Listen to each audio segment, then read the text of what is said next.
Vianočné oteplenie nesklamalo ani tento rok. Najprv nám nasnežil mokrý a ťažký sneh, ktorý sa vplyvom výrazného oteplenia začal topiť. Oteplilo sa zhruba o 5 až 10 stupňov. O polnoci bolo napríklad v Bratislave okolo 11 stupňov, popoludní takmer 15. Samozrejme, s prudkým oteplením prišli aj výrazné vzostupy vodných hladín. Na viacerých tokoch sú vyhlásené jednotlivé povodňové stupne stopiaceho sa snehu a dažďa. Dobrý večer. Oteplenie prináša silné západné prúdenie, ktoré k nám prichádza po južnom okraji rozsiahlej oblasti nízkeho tlaku vzduchu so stredom nad Pobaltím. V tomto prúdení postupí do našej oblasti táto frontálna oblačnosť a tá prinesie aj slabé zrážky. Teploty budú nadpriemerne vysoké, udržia sa v intervale od 5 do 13 stupňov. Zrážky budú slabé, prevažne dažďové a vyskytnú sa skôr na severe ako na juhu. Zasneží až od výšky 1700 metrov. Vietor ten bude fúkať od západu rýchlosťou do 30, na severe do 40 km za hodinu. Ale nárazy vetra dosiahnu okolo 55 až 65, lokálne aj viac kilometrov za hodinu. Nad pásmom lesa bude fúkať naďalej búrlivý vietor až silná výchrica s krátkodobými nárazmi viac ako 110 až 135 km za hodinu.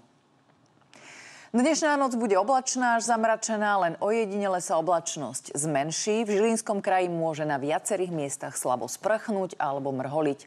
Zasneží len na hrebeňoch Tatier. Lokálne treba rátať aj s hmlou. Do rána sa ochladí na 8 až 0 stupňov.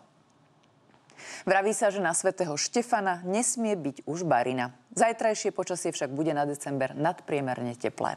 Na západnom Slovensku bude zajtra oblačno až zamračené, len prechodne môže byť aj zmenšená oblačnosť. Lokálne bude slabo mrholiť alebo sprchne. Bude veľmi teplo od 7 do 13 stupňov.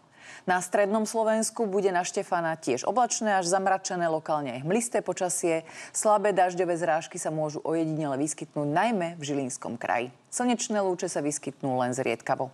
Aj tu bude teplo od 5 do 9, na juhu do 11 stupňov. Na východe Slovenska bude druhý vianočný sviatok oblačný až zamračený, len ojedinele so zmenšenou oblačnosťou. Z rána sa lokálne vyskytnú hmly a zriedkavo slabo sprchne alebo zamrholí. Teplota väčšinou od 8 do 11 stupňov. Na horách bude prevládať polooblačné až oblačné počasie s lokálnymi zrážkami zhruba od 1700 metrov so snehovými. Vo výške 1500 metrov budú plus 2 stupne.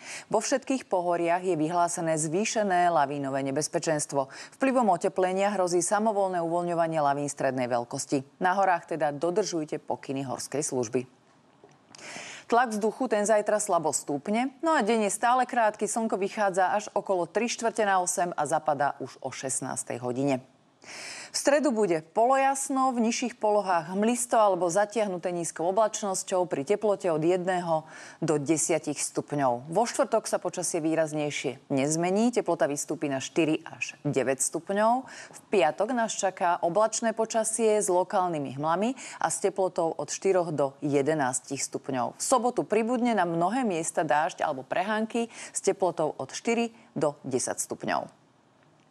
Mirka z Martina nám poslala pre porovnanie ten istý záber zo včerajška, no a dnes to tam vyzeralo takto. Po snehu ani stopy, len blato a kaluže.